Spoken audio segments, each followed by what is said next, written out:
Have you ever just stopped and wondered why people do the things they do? Or, let's be honest, why you do the things you do? It's like there's this secret code to human behavior, and what if we could actually crack it? Well, that's exactly what we're going to get into as we explore some of the fundamental laws of our very own nature. And, to really do this right, we need the perfect mindset. And Arthur Schopenhauer here kind of nails it. The idea is, let's not get frustrated or judgy. Instead, think of yourself as a scientist. You're just observing human behavior, trying to understand the why behind it, not getting annoyed by the what. I mean, seriously, why do we get stuck in these patterns? You see a friend go back to the same terrible partner, again, or you blurt something out in a meeting and immediately think, why on earth did I just say that? We see it on the world stage too, leaders making moves that just don't make sense. It's this constant question, right? Why? And if we don't have an answer, it can make us feel kind of powerless. Well, here's the thing. The problem isn't always other people. A lot of the time, it's our own wiring. See, we like to think we're in the driver's seat, totally in conscious control. But in reality, we're more like sailors on a ship, convinced we're steering, when actually there are these massive deep ocean currents, our evolutionary programming pushing us around. These forces are deep, powerful, and operate completely below our awareness. And until we learn to read them, we're just getting tossed around. Okay, so let's crack open that code book. The very first law we have to get our heads around is the law of irrationality, and this is a big one. Our single biggest blind spot is the belief that we're logical creatures. We think we make decisions based on facts and reason, but the truth is, our emotions are almost always at the helm. They color everything, making us see what we want to see, not necessarily what's actually there. And that gap? That's where so many of our bad decisions are born. And if you want a perfect, real-world example of this, look no further than ancient Athens. It's like a tale of two cities. On one hand, you've got Athens under the leadership of Pericles. This guy was all about reason, about thinking things through, and under his watch, the city had its golden age. Everything was clicking. But then, he dies, and almost overnight, the city descends into total chaos. The city was the same. The people were the same. The only thing that changed was the guiding principle. They went from being led by reason to being led by pure, raw emotion. Now, to be clear, Pericles wasn't some kind of robot. His goal wasn't to get rid of emotion. I mean, that's impossible, right? No, his ideal was all about balance. He called it channeling his inner Athena. Athena, the goddess of wisdom and strategy. For him, she was this symbol of being able to pause, to think instead of just react. It's about finding that calm, clear-headed space where the best ideas live. And here is exactly what happens when that balance is completely lost. Without that rational voice guiding them, Athens just got swept away by its feelings. Greed, arrogance, the sense of being invincible, it all led them to launch this absolutely catastrophic invasion of Sicily. It was a reckless gamble that cost them pretty much everything. And they did it for purely emotional reasons, completely blind to the devastating consequences. All right, so that's the internal battle, emotion versus reason. Now let's look at how we relate to other people. This brings us to the next big law in the code book, the law of narcissism.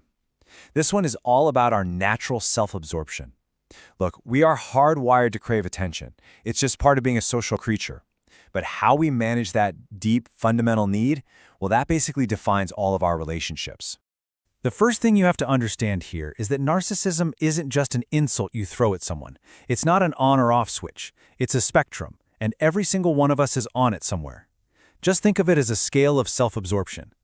On the low end, you've got a healthy self-love, the kind you need to be confident and resilient.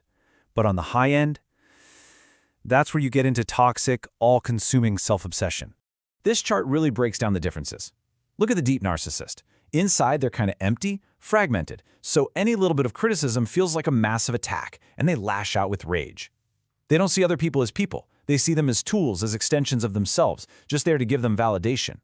But then you have the healthy narcissist. They have a solid, resilient sense of who they are. They can take a joke, they can laugh at themselves. And because they're not so fragile, they have the freedom to actually focus on other people and develop real empathy. So what does this look like when it goes off the rails? I mean, really off the rails. For a chilling case study of what happens when a deep narcissist gets their hands on absolute power, you don't have to look much further than Joseph Stalin. He is basically the poster child for toxic, complete control narcissism. And here's the scary part. In the beginning, Stalin didn't seem like a monster. He was actually known for being incredibly charming. He had this way of listening to you that made you feel like you were the most important person in the world. People felt like they had this unique, special bond with him.